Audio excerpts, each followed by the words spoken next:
Atos, capítulo número 2.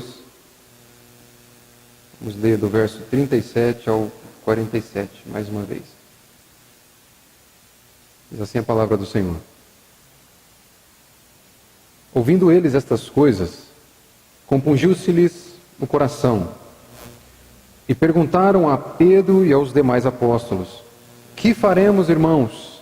Respondeu-lhes Pedro: Arrependei-vos, e cada um de vós seja batizado em nome de Jesus Cristo para a remissão dos vossos pecados, e recebereis o dom do Espírito Santo. Pois para vós outros é a promessa, para vossos filhos e para todos os que ainda estão longe, isto é, para quantos o Senhor nosso Deus chamar. Com muitas outras palavras deu testemunho e exortava-os, dizendo: Salvai-vos dessa geração perversa. Então, os que lhe aceitaram a palavra foram batizados, havendo um acréscimo naquele dia de quase 3.000 pessoas. Verso 42. E perseveravam na doutrina dos apóstolos e na comunhão, no partir do pão e nas orações. Em cada alma havia temor, e muitos prodígios e sinais eram feitos por intermédio dos apóstolos. Todos os que creram estavam juntos e tinham tudo em comum. Vendiam as suas propriedades e bens, distribuindo o produto entre todos, à medida que alguém tinha necessidade. Diariamente perseveravam unânimes no templo, partiam pão de casa em casa e tomavam as suas refeições com alegria e singeleza de coração, louvando a Deus e contando com a simpatia de todo o povo. Enquanto isso, acrescentava-lhes o Senhor dia a dia os que iam sendo salvos. Oremos mais uma vez, pedindo para que o Senhor nos instrua, nos dirija na exposição de sua palavra. Pai, nós louvamos pelo privilégio de poder ouvir a sua voz mais uma vez essa noite. Te louvamos pelo privilégio de adorar o Senhor. Te louvamos pelo privilégio que temos de engrandecer o teu nome através de canções e agora engrandecer o teu nome através da exposição da sua palavra. Minha oração é para que o Senhor ministre ao nosso coração. Fale conosco. Pai, que o teu Espírito Santo aplique ao nosso coração essa palavra e que nós sejamos direcionados pela sua vontade. Que sejamos direcionados pela tua voz essa noite.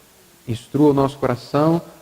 Nós somos completamente dependentes de ti. Mais uma vez, para ouvirmos a sua voz. Fala conosco, em nome de Jesus. Amém. Essa aqui, então, é para aqueles que acompanharam na semana passada, eu disse que eu dividiria esse sermão em duas partes. Iniciei ele no domingo passado, expondo dos versículos 37 ao 41, e hoje eu gostaria de ver com os irmãos dos versos 42 até o 47. Na exposição do sermão anterior, nós refletimos, pensamos sobre o resultado social do Evangelho, analisando as características da comunidade cristã, as características daquela igreja, como sendo o resultado direto que o Evangelho provoca na vida da igreja. A gente viu então que a comunidade cristã é, primeiramente, alcançada pelo verdadeiro Evangelho. Nós vimos que eles ouviram a pregação de Pedro, e é assim que começa o verso 37. Em segundo momento, a comunidade cristã ela é marcada pelo verdadeiro arrependimento. Esse é o conteúdo do conselho, da exortação de que os apóstolos davam para aqueles homens: arrependei-vos e sejam batizados. Arrependei-vos, essa era a exortação dos apóstolos. Terceiro ponto, a gente viu que a comunidade cristã ela é habitada pelo Espírito Santo de Deus. Pedro diz para eles: recebereis o dom do Espírito. Em quarto, a comunidade cristã é a família da aliança.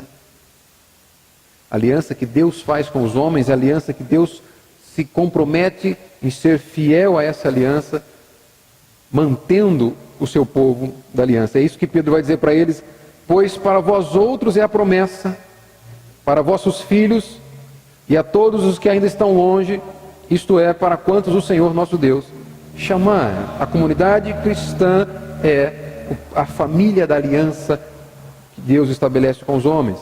A comunidade cristã, nós vimos então que ela é marcada pela santidade, pela separação das características e valores da sua geração. Pedro vai dizer para aqueles homens: salvai-vos dessa geração perversa. Isso está presente dos versos 37 até o verso 41.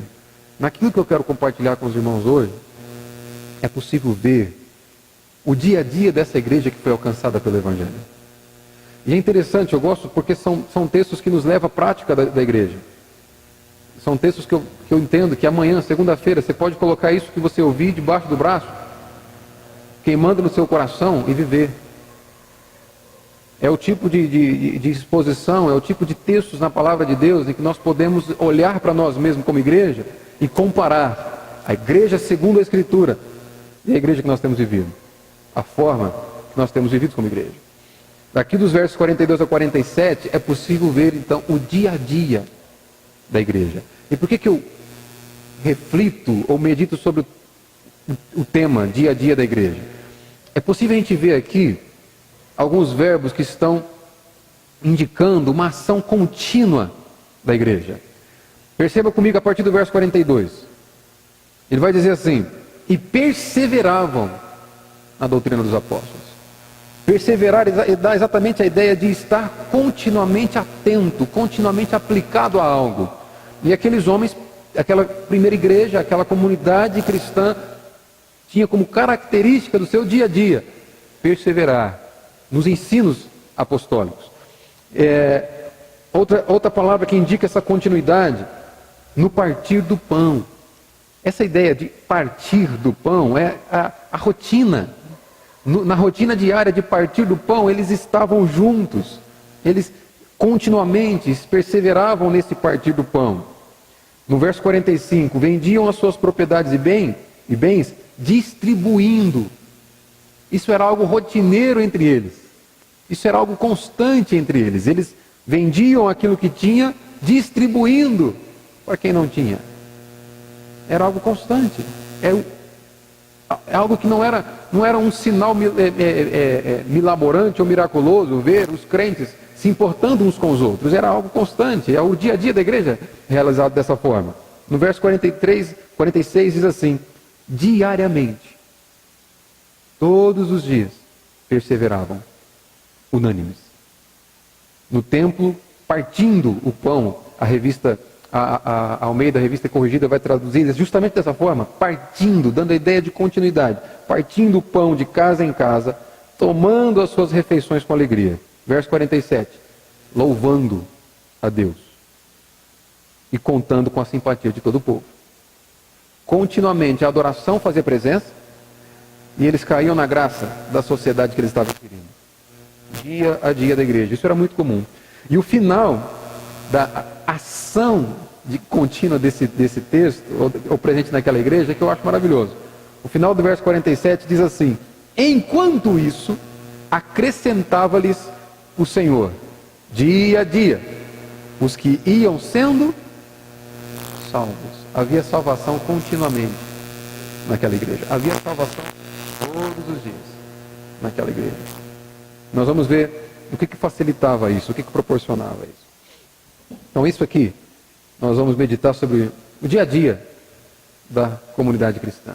E é possível ver com essa igreja aqui, que o dia a dia da igreja é um dia a dia de perseverança, de constância, de continuidade. Veja o verso 42. E perseveravam na doutrina dos apóstolos, na comunhão, partir do pão e nas orações. Havia 4 alvos aqui de perseverança, ou de busca constante da igreja. Em primeiro lugar, eles perseveravam na doutrina dos apóstolos. Percebe que, principalmente, no início, nos primórdios da igreja, havia um cuidado extremo dos apóstolos em proteger a igreja da falsa doutrina, proteger a igreja do falso evangelho. Por isso que o conselho dos apóstolos era: olha, rejeitem, tomem cuidado, estejam atentos com os falsos mestres, estejam atentos com a falsa doutrina. O que era característico daquela primeira igreja, o dia a dia deles era de perseverança, era de constância no ensino dos apóstolos. E o frisar desse texto é importante para a gente entender. A expressão usada, ou traduzida do grego para doutrina dos apóstolos, indica,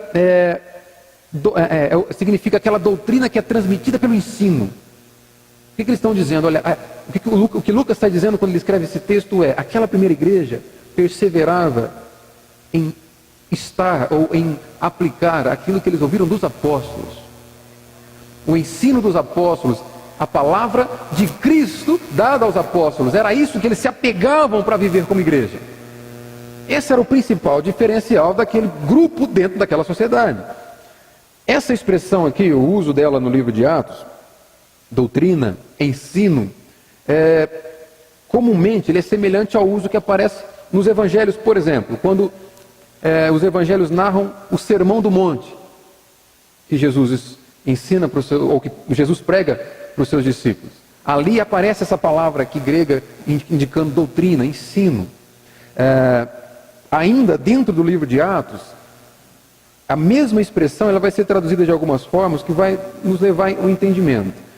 Aqui no livro de Atos, no capítulo 2, que nós estamos vendo, ela é traduzida por doutrina dos apóstolos. Em Atos 13, ela vai ser traduzida por a doutrina do Senhor. Em Atos 17, ela vai ser traduzida por a nova doutrina. Percebe aqui, todas essas expressões na mente de Lucas, do autor desse livro, remete ao ensino que os apóstolos faziam sobre Jesus Cristo. O conteúdo daquela igreja era Jesus Cristo, o verdadeiro evangelho. Era nisso que eles se apegavam, era nisso que eles viviam, era através disso que eles viviam. Eles perseveravam firme no evangelho de Cristo. Perceba, não é qualquer mensagem que norteava a vida daqueles homens. O evangelho de Jesus Cristo era o pano de fundo para as decisões. O evangelho de Jesus Cristo era o pano de fundo para o relacionamento entre os casais, entre as famílias, entre os irmãos, entre a igreja, entre parentes, entre aquela igreja com a sua sociedade. O evangelho determinava a maneira como eles viviam. Era isso. Isso nos leva a pensar algumas coisas. Nos leva a questionar, por exemplo, assim, como é possível viver pelo evangelho? Como viver pelo evangelho? Ou qual é a relação do evangelho com as diferentes áreas da nossa vida? Qual que é a relação do evangelho com o meu casamento? Qual é a relação do evangelho com o meu trabalho? Qual é a relação do evangelho com a forma que eu educo meus filhos? Como eu aplico o evangelho no meu dia a dia? Será que é possível você amanhã, na segunda-feira, encarar a segunda-feira com uma ótica evangélica? Percebe? Eu não estou falando ótica encarar a segunda-feira com o título de evangélico. Porque tem muitos evangélicos que não dão exemplo do evangelho. Ótica do evangelho, ou ótica evangélica, é você encarar a sua segunda-feira que vai te apresentar amanhã, se Deus te permitir chegar lá. É encarar essa segunda-feira de acordo com a doutrina de Cristo, com a doutrina do evangelho. Será que é possível? Através desses homens a gente vê que sim. Deixa eu mostrar algumas coisas práticas onde o evangelho pode estar norteando a sua vida. Primeiro, o evangelho determina a forma como você estabelece a sua família. O evangelho vai determinar o seu casamento e a educação dos seus filhos, se você viver por ele. Não precisa abrir, eu vou citar, mas em Romanos 8, 28 e 29, o apóstolo Paulo vai dizer assim: sabemos que todas as coisas, ou seja, tudo aquilo que acontece contigo, toda a sua experiência de vida, todas as coisas cooperam para o bem daqueles que amam a Deus, daqueles que são chamados segundo o seu propósito. E no verso 29 ele diz: porquanto aos que de antemão conheceu, também os predestinou para serem conformes à imagem de seu filho. Perceba o que Paulo diz aqui, olha, tudo o que acontece com a sua vida, Deus tem um objetivo. São para o seu bem. Mas perceba que o bem a qual ele diz aqui, não é o bem como ausência de mal, ou o bem como ausência de dificuldade, o bem como uma vida completamente sem problema. Não, o bem a qual ele diz no verso 28 é explicado no verso 29, quando ele diz: todos aqueles a quem Deus amou antes da fundação do mundo, isso é o significado de conhecer de antemão, ser íntimo de antemão, todos esses que o Senhor amou antes da fundação do mundo, no verso 29 ele diz, ele os predestinou para serem semelhantes a Cristo. Esse é o bem prometido pelo Senhor. Então, começa a entender que o Evangelho pode moldar o seu casamento. Vamos falar especificamente de casamento, dando como formas práticas de como que aquela igreja era marcada pelo Evangelho, como que eles viviam pelo Evangelho. O Evangelho muda o nosso casamento, porque através do Evangelho nós entendemos que o propósito de Deus com a minha e com a sua vida é nos fazer semelhante a Cristo. Quando nós olhamos para Cristo, nós encontramos pelo menos 3 características: amor incondicional, misericórdia e graça. Se você for capaz de aplicar amor incondicional, misericórdia e graça no seu casamento, você é capaz de ter um casamento moldado pelo Evangelho. O que significa isso? Deus vai te dar um cônjuge que não só é incompatível com você, mas é fraco justamente nas áreas que você gostaria que ele fosse forte. Como você experimentaria amor incondicional no casamento se o teu cônjuge merecesse sempre o seu amor, nunca pisasse na bola contigo? Colocar a ótica do Evangelho no nosso casamento muda tudo. Como você experimentaria misericórdia se o seu cônjuge nunca pisasse no seu calo?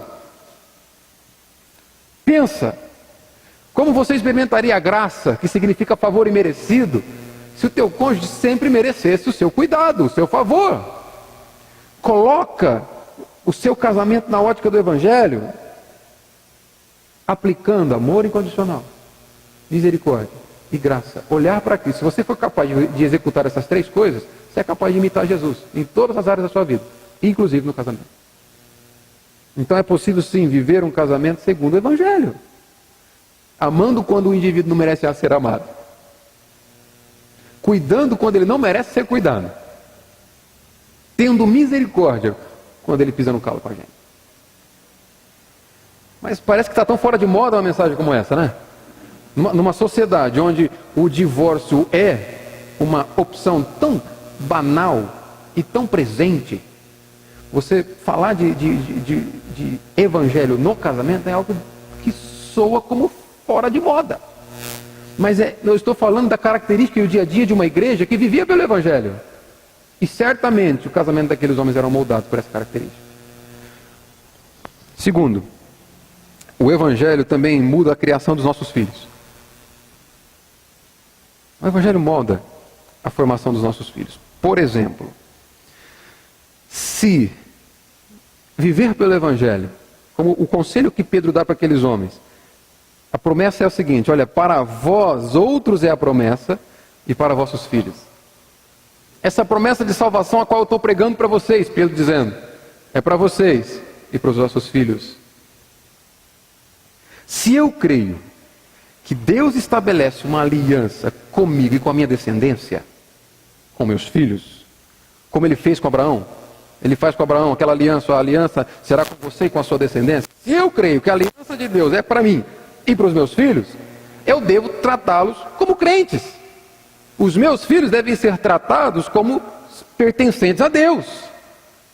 Isso é eu formar os meus filhos de acordo com o Evangelho. Eu não vou tratar os meus filhos como alguém neutro, pensando assim, a ideia eu não vou influenciar a ideia do meu filho, porque ele, quando crescer, vai escolher por Jesus. Ele deve fazer a sua escolha. Isso é um erro. Isso é um erro. Você e eu, como pais, somos responsáveis por fazer ou por tratá-los como pessoas, como homens e mulheres que pertencem a Deus. Quando Pedro diz para eles, para vocês é a promessa, para vossos filhos é a promessa, eu devo encarar meus filhos como propriedade de Deus. Se eu entender isso, muda tudo a formação dos meus filhos em relação ao Evangelho. Se eu encarar a formação dos meus filhos pelo Evangelho, isso muda. A ideia, então, eu não influencio meus filhos, porque um dia eles mesmos vão decidir por Deus, isso é um erro. Uma vez que eu creio que eles fazem parte da aliança que Deus tem comigo, eu trato eles, eu os instruo como homens e mulheres pertencentes a Deus e que devem crescer tementes a Deus, a terem vida de intimidade com Deus o quanto antes. Isso é instruir o filho ou instruir a criança no caminho que ele deve andar, que o livro de Provérbios diz em Provérbio 22. Instrua, ensina a criança no caminho em que deve andar, e ainda quando for velho, não se desviará dele. Eu preciso educar o meu filho como sendo pertencente a Jesus. A chance de uma pessoa, a chance de uma criança criada pelos pais, pelo Evangelho, com essa ótica de que eles pertencem a Cristo, a chance dessa criança crescer e fazer uma profissão de fé em que ela declara Cristo como Senhor é muito maior do que aquela criança que cresce em um lar onde não se ouve falar de Jesus.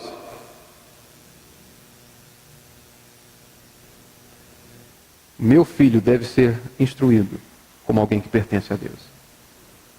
E aí sim, quando ele crescer, ele vai fazer a declaração de ser pertencente a Deus. Aí sim ele vai fazer sua profissão de fé. Mas isso é moldar a nossa família pelo Evangelho. O Evangelho molda inclusive o seu trabalho. Seu casamento, formação dos seus filhos e o seu trabalho. Por exemplo, quando você entende onde está o seu real sentido de valor. O real sentido do seu valor. O Evangelho, ele muda a nossa vida profissional porque ele te diz onde está o seu valor. Ele vai nos mostrar que o seu valor não está naquilo que você faz. O seu valor está naquilo que fizeram por você. O seu valor não está no esforço que você empreende todos os dias. O seu valor está no esforço empreendido pelo Filho de Deus na cruz, em seu favor. Ali está o seu valor. Entender isso muda a nossa carreira. Sabe por quê? Quando eu entendo que o meu valor está naquilo que eu faço, quando eu entendo que eu devo ser valorizado por aquilo que eu faço, no meu trabalho, por exemplo, eu vou me empenhar o máximo possível para agradar o meu patrão. Não estou dizendo que isso é errado. Mas quando você atribui o seu valor ao seu esforço no trabalho, por exemplo, o dia em que esse patrão, o dia em que o cliente, ou em dia em que o subordinado, ou em dia que o dono da empresa não reconhecer o seu valor, você simplesmente não tem mais motivo para fazer bem feito.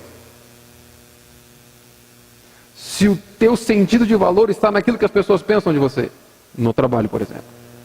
Agora, quando você entende que o seu sentido de valor não está no que você faz, mas no que Cristo fez por você, ainda que você não seja valorizado no trabalho, você vai continuar fazendo bem feito. Porque aquele que se entregou por você, ele diz o seguinte, olha, em Colossenses capítulo 3, versos 22 e 24, a Bíblia diz assim: servos, obedecei em tudo ao vosso Senhor segundo a carne, não servindo apenas sob vigilância, apenas quando você está sendo visto, visando tão somente agradar a homens, mas em singeleza de coração, temendo ao Senhor.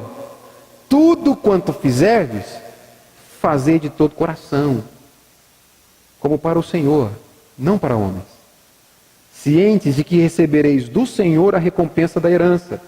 Cristo, o Senhor, é a quem está servindo. Esse entendimento muda a minha forma no trabalho.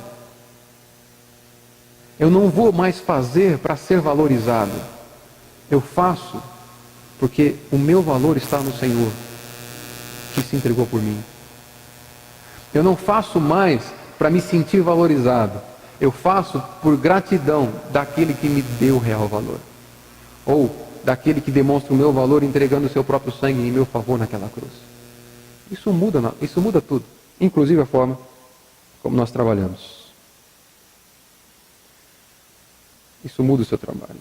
Eu não me empenho no meu trabalho para ser aceito pelo meu patrão. Eu faço, pois fui aceito pelo meu Senhor. Diferente.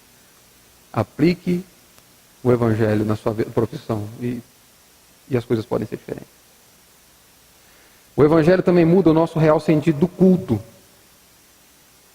Perseverar no Evangelho, ser a vida moldada pelo Evangelho, inclusive o nosso sentido de igreja. Por exemplo, com uma forma breve aqui, seu culto passa a ser cristocêntrico. O seu culto passa a ter o Senhor como alvo, única e exclusivamente. Nós passamos a entender que quem deve ser motivo de adoração, de exaltação e de louvor neste lugar é Cristo. Uma igreja que não vive pelo Evangelho não coloca Cristo no centro do seu culto. Uma igreja que não vive pelo Evangelho, outras coisas estarão no centro do seu culto. Talvez os avisos da semana, o recado, talvez a campanha para levantar dinheiro para determinado evento da igreja, talvez vire por mão que está do seu lado, diga o tanto que ele é bonitinho, o tanto que ele é... não que não seja, mas o culto não é para isso. Quando você vive pelo Evangelho, você entende que o culto é o lugar onde Deus deve ser adorado, é o lugar onde Cristo deve ser exaltado. Passar disso é sair daquilo que Ele estabelece como padrão de culto para Ele mesmo. Eu costumo refletir dessa forma. Imagina que você vai organizar uma festa para mim, e eu não vou estar lá para organizar a festa. Você vai fazer a festa para mim, e eu vou descrever tudo aquilo que eu quero que você faça nessa festa. Para você fazer a festa exatamente como eu quero, você tem que seguir tudo aquilo que está escrito. É ou não é? Se você tirar alguma coisa, você não está fazendo do jeito que eu pedi. Se você colocar alguma coisa que eu não coloquei, você não está fazendo do jeito que eu pedi. O Evangelho muda o nosso culto porque nós fazemos apenas aquilo que a Bíblia diz. Se ela não manda fazer, a gente não faz. O culto muda inclusive. Aliás, o Evangelho muda inclusive a forma como a igreja cultua o Senhor. O texto vai dizer, eles louvavam a Deus nos seus cultos. Ainda para finalizar aqui, o Evangelho muda a forma como você se relaciona com seus amigos incrédulos. Faz você entender a sua missão evangélica. O Evangelho vai nos dizer que todos os homens, desde Adão, habitam uma natureza humana caída. Todos, sem exceção. Uma natureza pecaminosa que busca governar nossas ações, busca controlar nossa vida. Quando você entende que todo ser humano tem uma natureza caída, você passa a ser prudente e humilde. Você passa a ser prudente porque a qualquer momento você sabe que a qualquer momento alguém pode pisar na bola com você. E você passa a ser humilde porque você sabe que a qualquer momento é você que pode pisar na bola com os outros. O Evangelho molda a forma como você se relaciona com as pessoas. E o Evangelho faz com que nós entendamos que cada um dos nossos amigos incrédulos é uma terra a qual a semente do Evangelho deve ser plantada. Isso muda tudo. Aquela igreja, então, vivia perseverante no Evangelho. Isso é viver perseverando na doutrina dos apóstolos. Perseverando no Evangelho. Segunda coisa, eles viviam perseverantes na comunhão. Marcada por perseverar na comunhão. A palavra traduzida por comunhão aqui, em que nós vemos nesse texto, para se referir ao comportamento da primeira igreja, ou dessa comunidade cristã, a palavra usada aqui é koinonia. Ela tem um significado muito amplo no Novo Testamento. A palavra koinonia, traduzida por comunhão aqui, ela tem várias aplicações. Por exemplo, os gregos daquela região, né, daquele tempo, eles usavam a palavra koinonia para se referir à comunhão que havia entre os deuses e os homens. Eram politeístas e eles acreditavam que os deuses e os homens eram intensamente ou continuamente em comunhão, usavam essa palavra koinonia para dizer isso. Ela significava também, essa comunhão ou koinonia, uma estreita relação entre as pessoas, fortes laços fraternais entre os homens. Os formadores de opinião daquela sociedade, os filósofos gregos, por exemplo, quando eles se referiam a uma sociedade modelo, uma sociedade ideal, que a nação tinha que buscar, eles diziam o seguinte: a sociedade tem que ter koinonia, tem que ter comunhão. A sociedade ideal é aquela que tem comunhão. Era isso que eles diziam. Nessa passagem aqui, que Lucas escreve no livro de Atos, ela pode ser entendida como um dos pilares da adoração da igreja.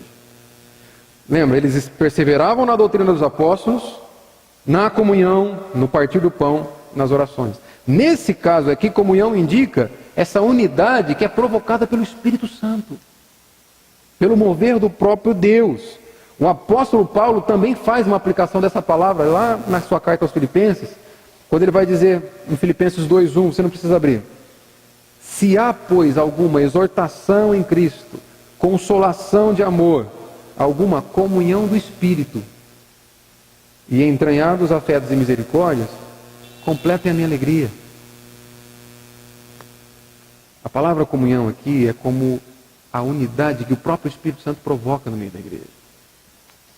Por isso, irmãos, é impossível um crente vazio do Espírito Santo ser um promotor de comunhão no meio da igreja. E o outro lado é verdadeiro. Todo crente que é cheio do Espírito Santo é capaz de promover comunhão na igreja. Já que essa comunhão, essa koinonia usada aqui, que havia no meio da igreja, havia no meio daqueles que viviam pelo Evangelho, é o agir do próprio Espírito, todo crente cheio do Espírito Santo evidencia isso, não quando canta, não apenas quando ora, não quando roda, não quando grita. O crente cheio do Espírito Santo é aquele que é capaz de promover comunhão no meio dos irmãos. Um crente cheio do Espírito Santo é aquele que é capaz de se importar com o outro, é aquele que é capaz de se importar além do próprio umbigo, sabe? Essa era aquela igreja, essa era a característica daquela igreja. Quando Paulo diz, em Cristo há comunhão do Espírito, ele está dizendo, todo salvo é um promotor de comunhão. Estar em Cristo para os apóstolos é ser salvo. Você evidencia que um dia foi alcançado pela graça de Cristo quando você se esforça para promover comunhão na igreja. Se você e eu somos pessoas que têm dificuldade para promover comunhão, ou se além disso nós somos provocadores de divisão no meio da igreja, precisamos rever essa condição. Se Cristo ou se o Espírito realmente tem nos conduzido. Esse é o sentido da comunhão aqui, no contexto de Atos. O indivíduo, ele era completamente apoiado pela comunidade. Aquele que se acrescentava, aquele que Deus salvava, colocava no meio deles, eles eram abraçados, eles eram recebidos e intensamente apoiados por aquela igreja. Lucas tinha em mente os formadores de opinião daquela época. Todo leitor culto, quando pegasse essa carta e lesse a palavra koinonia ali, comunhão, ele ia entender que Lucas estava se referindo àquela sociedade modelo que os filósofos falavam. Era como se Lucas estivesse dizendo assim, ó, vocês dizem que a sociedade ideal que os homens devem buscar, que os homens devem formar, é aquela que tem koinonia, aquela que tem comunhão. Pois é, a igreja é esse lugar. A igreja é o lugar, ou a igreja é a sociedade ideal. A igreja é o lugar onde a comunhão existe. É como se Lucas estivesse dizendo isso para aqueles homens. A igreja de Jesus Cristo é a sociedade ideal. Porque aqui tem pessoas que se importam umas com as outras. Aqui tem pessoas que compartilham vidas. Sentido da palavra comunhão. Aqui tem pessoas que a sua preocupação vai além de si mesma. Ela consegue se importar com os outros. A igreja é a sociedade ideal porque aqui tem pessoas que se amam. Esse é o entendimento que Lucas quer dar para aqueles homens quando escreve. Agora isso fica um alerta para nós aqui. Isso fica um alerta para mim e para você. Como igreja. Será que a forma como nós tratamos uns aos outros aqui, será que a forma como nós nos importamos uns com os outros aqui tem feito as pessoas lá fora desejarem fazer parte desse grupo?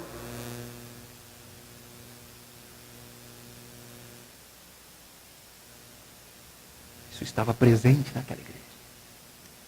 Isso fazia parte da identidade deles.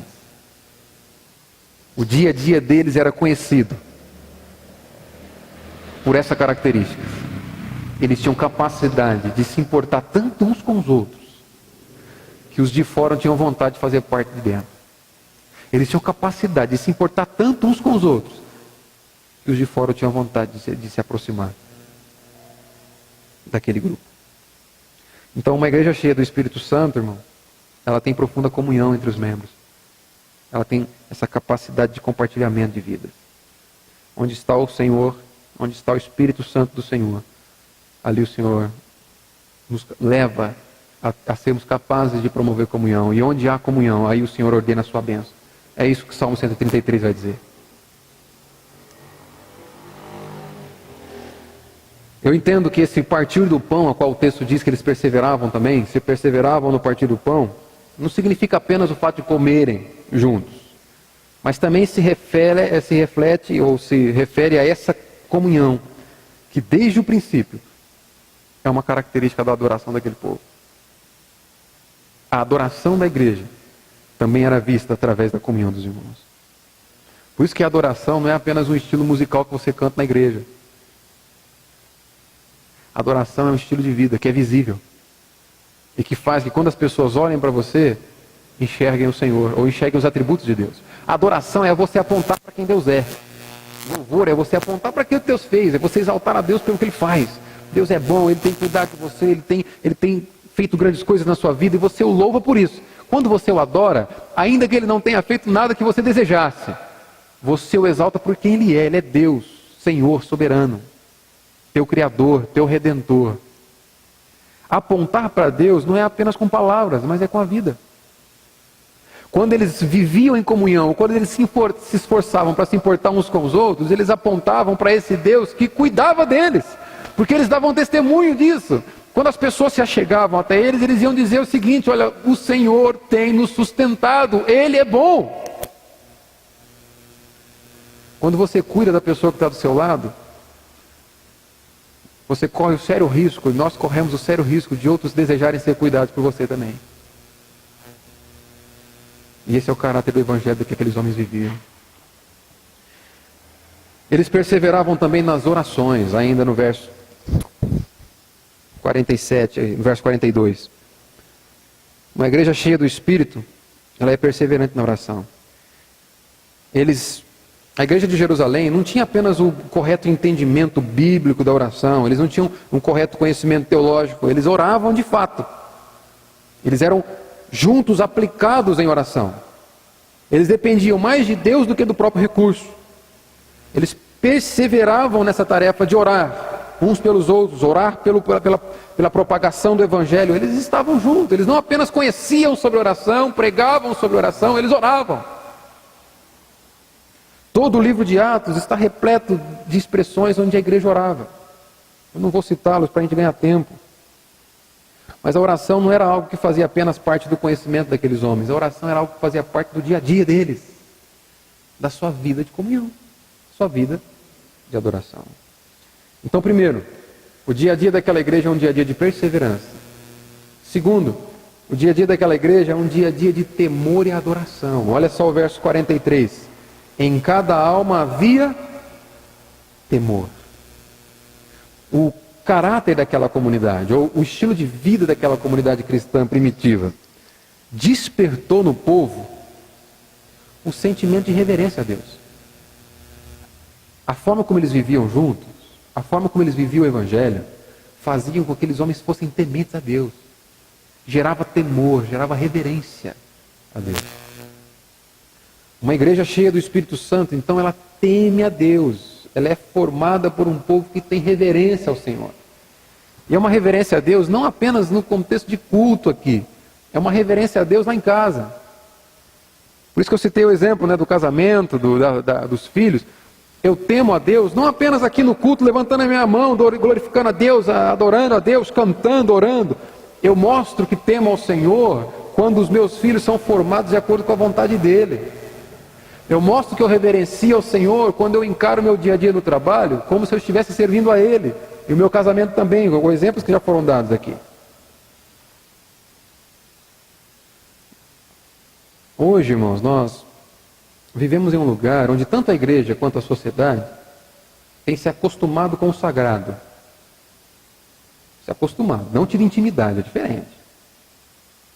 Nós vivemos em uma sociedade onde o sagrado passa a ser irrelevante, desprezível, onde o divino não chama a atenção. É por isso que é necessário que continuamente nós enchemos o nosso coração de temor, de reverência a Deus. É necessário continuamente que a palavra de Deus, de onde vem o temor, acompanhado de oração, esteja presente no dia a dia da nossa vida. Se acostumar com o sagrado é o primeiro passo. Ou se acostumar com aquilo que você já conhece de Cristo é o primeiro passo para você definhar na sua fé. Lembra dos homens nazarenos? A Bíblia vai dizer que Jesus não pôde fazer muitos milagres lá em Nazaré, Porque quando ele foi pregar para aqueles homens, eles olhavam para Jesus e diziam assim: ah, mas isso aí é Jesus. Nós vimos ele crescer no nosso meio. Estamos acostumados com ele. O primeiro passo para você fraquejar sua fé, o primeiro passo para você definhar, para você desistir de crer, é se acostumar com aquilo que já sabe de Cristo.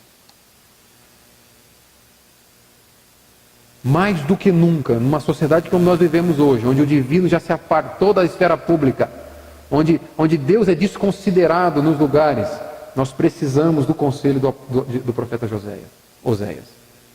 Conheçamos e prossigamos em conhecer o Senhor. Nós vivemos em uma época em que não apenas a sociedade é secular, a igreja também é secular. Ser secular, ou secularismo, a sociedade secular é onde o sagrado não tem vez. Nós vivemos uma sociedade secular porque Deus foi retirado das escolas, Deus foi retirado da universidade, Deus foi retirado das prefeituras, Deus foi retirado dos consultórios de psicologia, Deus foi retirado dos lugares de ajuda. Quando você retira Deus de todos esses lugares, o que você tem é uma sociedade secularizada. E muitas vezes nós temos igreja secular. Porque o que nós sabemos de Deus, isso fica apenas na igreja. Muitas vezes nós temos crentes seculares, porque ser secular é não levar em conta Deus, não levar em conta o sagrado. Nós temos crentes seculares quando nós falamos de Deus apenas na igreja, não falamos em casa. Quando nós falamos de Deus apenas na igreja, não falamos no trabalho. Não falamos entre os nossos amigos. Quando a nossa vida com Deus se resume a essa 1h30 que nós passamos aqui. Isso é uma igreja secular. Uma igreja irrelevante.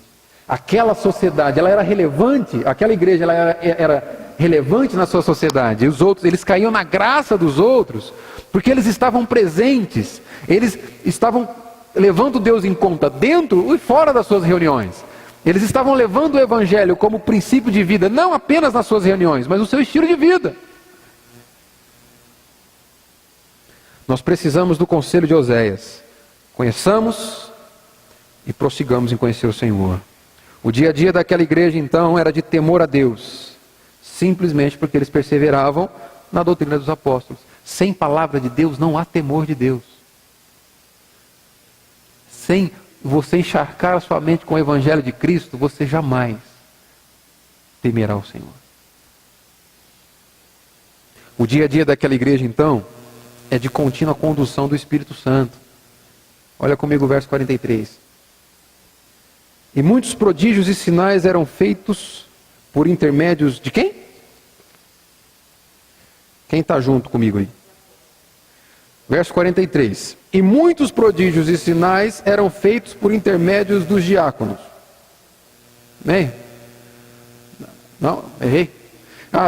Vou tentar de novo. E muitos prodígios e sinais eram feitos por intermédio de todos os crentes. Errei? Tá, agora eu acerto. Muitos prodígios e sinais eram feitos por intermédio dos apóstolos. Por intermédio dos apóstolos. Isso aqui é fantástico.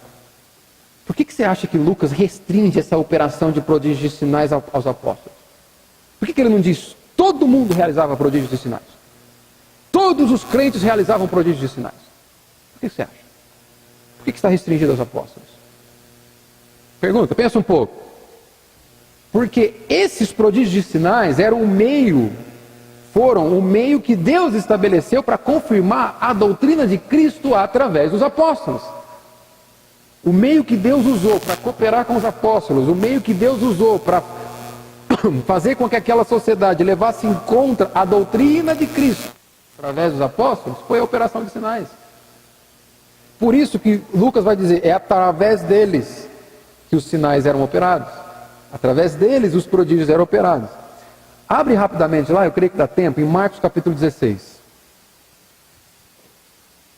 Marcos, no capítulo 16, eu vou ler a partir do verso 15.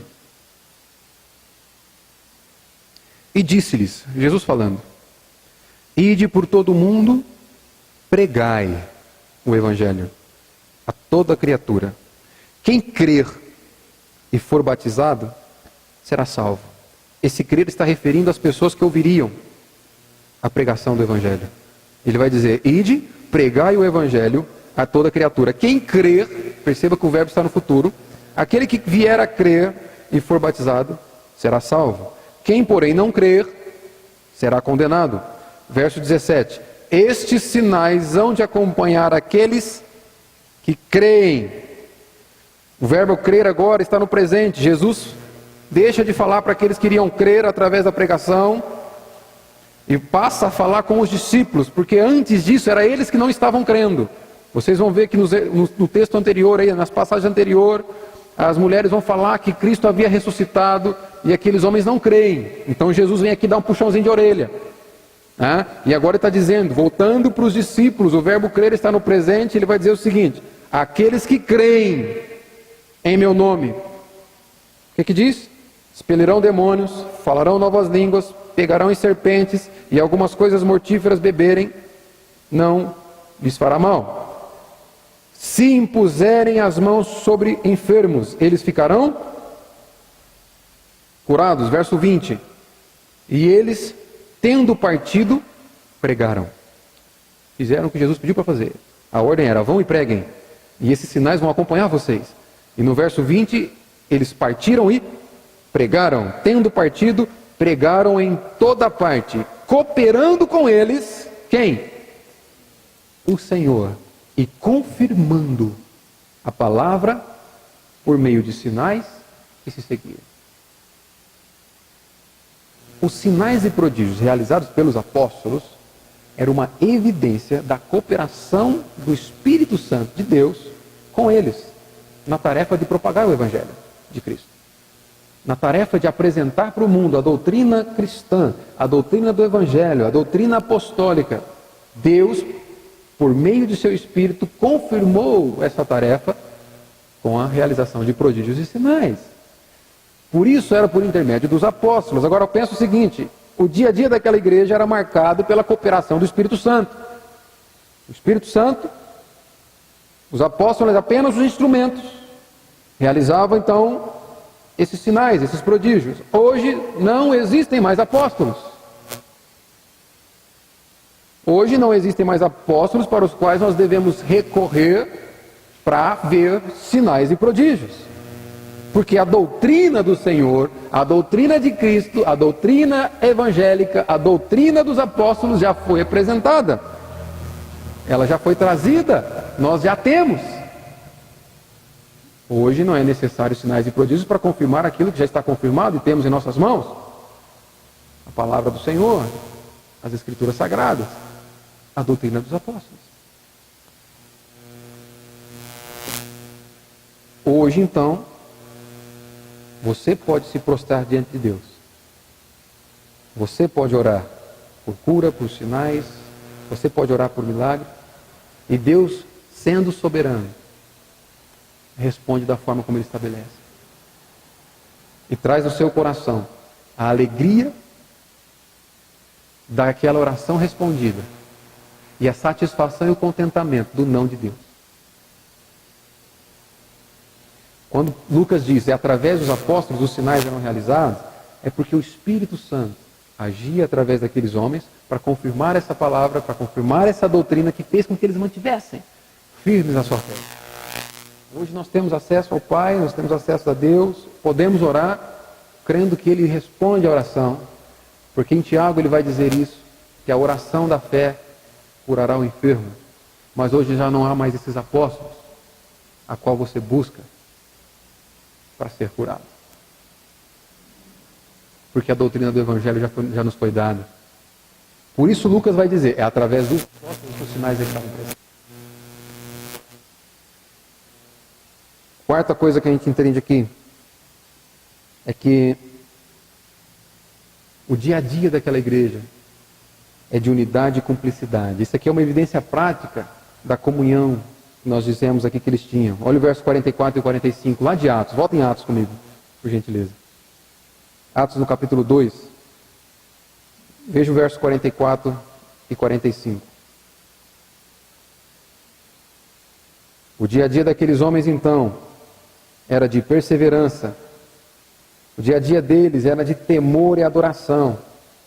O dia a dia deles era de cooperação do Espírito Santo, contínua participação do Espírito Santo na igreja.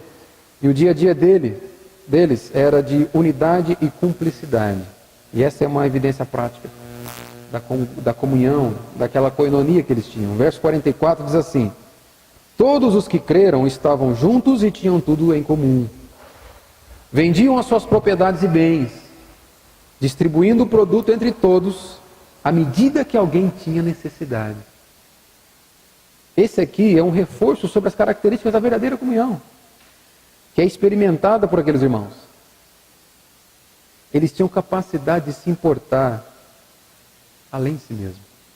Eles tinham a capacidade de se importar além do próprio umbigo. Eles tinham a capacidade de se importar com os outros, uns com os outros. Ao contrário do que muitos pensam, isso aqui não é uma espécie de socialismo, não é uma espécie de comunismo, que eles tinham tudo em comum, não. Porque nenhum deles eram forçados a dar adoração, a doar. Nenhum deles eram forçados a compartilhar. Aqueles homens movidos pelo Espírito Santo, cheios do Espírito Santo, eles eram capazes de deixar de ter para que outro tivesse. Eles eram capazes de deixar de ter muito para que aquele que não tinha nada tivesse pelo menos um pouco. E vamos falar disso numa igreja como a nossa, onde nós ouvimos, que a evidência de que Deus está na sua vida é que você está crescendo em prosperidade, que você está ficando rico. A evidência de que você está servindo a Deus, de que a sua fé está bombando, é que você antes tinha um carro, agora tem dois, antes tinha uma casa, agora tem duas, antes tinha uma casa de 4, 5 cômodos, agora você tem uma casa de 15 cômodos com banheiro e suíte. Isso é sinal de que você está prosperando, está crescendo na fé. Dizer que aqueles homens que criam e viviam pelo Evangelho deixavam de ter para terem em comum, deixavam de ter para suprir a necessidade de outras pessoas. Isso aqui é heresia nessas igrejas hoje. Nessas igrejas que acham que sinônimo de fé é o indivíduo ficar rico, pregar que a comunhão daqueles homens era tão verdadeira, era tão real, que eles deixavam de ter para suprir a necessidade uns dos outros, é heresia.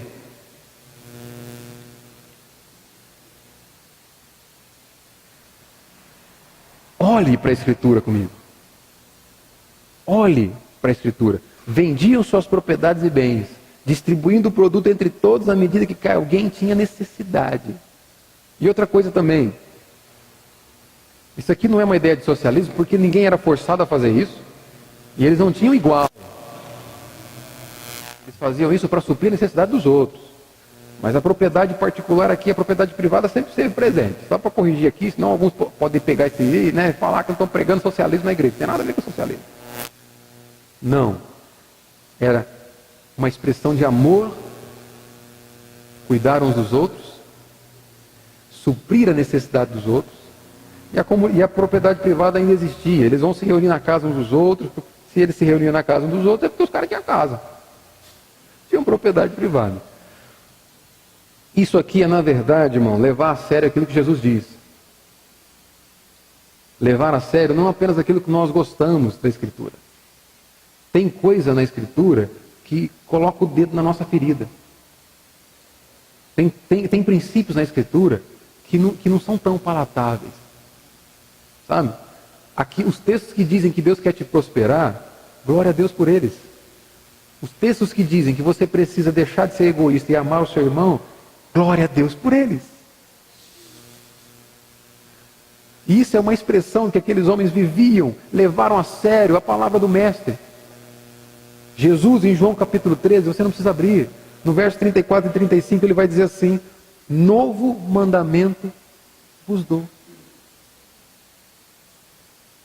que vos ameis uns aos outros, assim como eu vos amei, que também vos ameis uns aos outros. Nisto conhecerão que todos sois meus discípulos, se tiverdes amor uns pelos outros. Que tipo de amor? Jesus diz, igual ao meu. O amor de Cristo foi sacrificial, foi incondicional, foi cheio de graça e misericórdia. Ele abriu mão, não apenas de um bem valioso, ele abriu mão de si mesmo, para que hoje nós tivéssemos a possibilidade de, salvos, estarmos em um lugar como esse glorificando a Deus. A sua salvação veio de uma renúncia. Você e eu não temos o direito de nos privar de renúncia para que outros tenham. Porque só estamos aqui porque um dia o Rei da Glória renunciou, abriu mão de si mesmo, para que fôssemos alcançados. Para que uma dívida impagável por nós mesmos fosse paga através do seu próprio sacrifício. O dia a dia daquela igreja então é marcado por esse cuidado uns com os outros. Eu quero caminhar para o final. Eles eram relevantes socialmente. Olha só o verso 47 comigo. Louvando a Deus e contando com a simpatia de todo o povo. Por viver como eles viviam, sendo cheios do Espírito Santo, eles tinham relevância social. Eles não eram uma igreja que passava desapercebido. Eles contavam com a simpatia de todo o povo. Essa igreja realmente fez diferença na sua sociedade. Eles realmente foram sal da terra e luz do mundo. O estilo de vida daqueles homens atraíam as pessoas de forma positiva e não negativa. Hoje, muitas vezes, o evangelho é achincalhado por conta do testemunho de muitas igrejas, por conta do testemunho de muitos crentes, né? Por conta do papelão de que muitos fazem. O evangelho é achincalhado, o evangelho é zombado. Aquela igreja chamava a atenção de uma forma positiva. A forma como eles viviam fazia com que os outros tinham vontade de fazer parte daquele grupo. Olha a exortação e a reflexão que cabe para nós. A maneira como nós vivemos o nosso evangelho, ou a maneira como nós vivemos o evangelho de Cristo na nossa vida, tem feito com que outros desejem o Senhor? Quantos ou quem desejou Cristo mais depois que te conheceu? Essa é uma pergunta que eu faço para mim todos os dias, irmão. Quantos passaram a desejar a Cristo porque um dia me conheceram? Isso é ser relevante em tempos tão mundanos como a igreja vive hoje. E aí sim, aqueles homens viviam dessa forma, e o verso 47 diz: enquanto isso, acrescentava-se-lhes o Senhor, dia a dia, os que iam sendo salvos. Enquanto eles se preocupavam em viver de acordo com a vontade de Deus, enquanto eles se preocupavam em viver de acordo com o Evangelho, Deus ia salvando as pessoas. Então, não se preocupe primeiramente em convencer ninguém teologicamente. Não se preocupe primeiramente em convencer ninguém de que você tem a teologia correta. Apresente sim o Evangelho, com palavras, mas apresente sim o Evangelho com a sua própria vida. Apresente o Evangelho com o seu casamento. Apresente o Evangelho com a educação dos seus filhos. Apresente o Evangelho com o seu comportamento no trabalho. Apresente o Evangelho como sendo filho. Apresente o Evangelho como sendo cidadão dessa cidade. Se preocupe com a teologia correta, mas viva o Evangelho de Jesus Cristo. Você se preocupa em viver aquilo que prega. Quero concluir isso aqui. Assim como aqueles irmãos eram conhecidos pela forma que viviam, você e eu também devemos ser conhecidos, não pelo que conhecemos, mas pelo que vivemos, pelo que defendemos com o nosso estilo de vida. Mais uma vez, se preocupe em viver o que você prega, e Deus vai salvar aqueles que assistem o que você vive.